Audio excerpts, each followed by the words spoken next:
اللہ اللہ اللہ اللہ۔ فجر کے بعد سونا جائز ہے، بالکل جائز ہے۔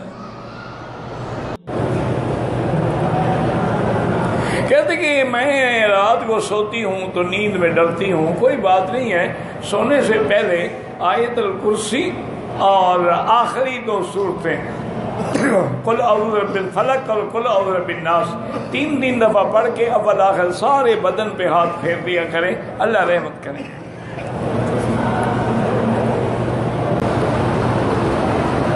اگر کسی آدمی نے رات میں اپنی بیوی سے ملاقات کی، کتنی دیر بعد غسل کرے؟ اچھا ہے جتنا جلدی کر لے، لیکن اگر یعنی مباشرت کے بعد لیٹ گیا، سو گیا، صبح کی نماز پر غسل کیا، وہ بھی جائز ہے، کوئی منع نہیں، ورنہ افضل یہی ہوتا ہے کہ جتنا جلدی ممکن ہو غسل کر لے تاکہ ناپاک حالت میں نہ سوئے، انسان موت آ جائے۔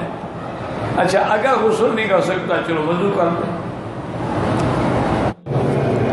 میرا بھائی دعا کرانے کا طریقہ جو ہے نا، سب سے پہلی بات تو یہ ہے کہ امن یجیب المضطر اذا دعاہ فیکشف السوء، اور قرآن کا بھی یہ حکم ہے کہ ادعونی استجب لکم، اور قرآن کا ہی حکم ہے کہ جب بھی کوئی دکھ ہے، تکلیف ہے، مجھ سے دعا مانگو۔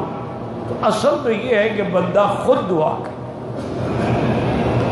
ایک آدمی، ایک بزرگ تھے حضرت مالک ابن دینار، بہت بڑے اولیاء اللہ میں گزرے ہیں، ان کے پاس آیا اور کہا کہ حضرت میں بڑا پریشان ہوں، میرے لیے دعا کریں۔ اب ہمیں اللہ کے بندے کیا کہہ رہے ہیں؟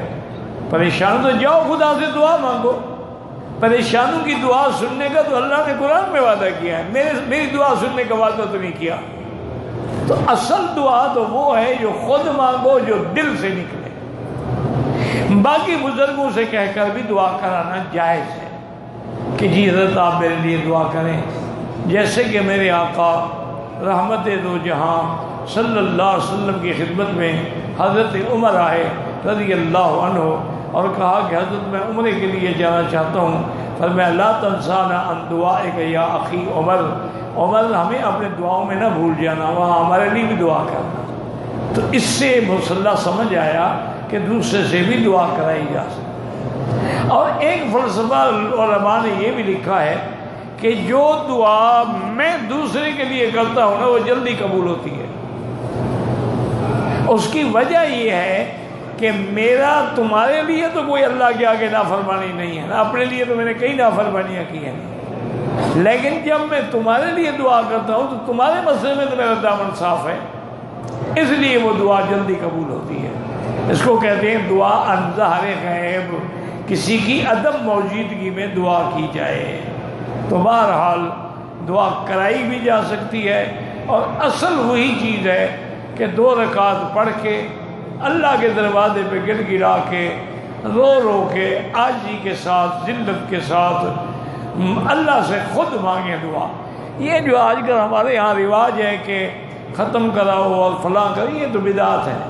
باقی کسی اللہ والے کو کہنا کہ میرے لیے دعا کرو، یہ جائز ہے۔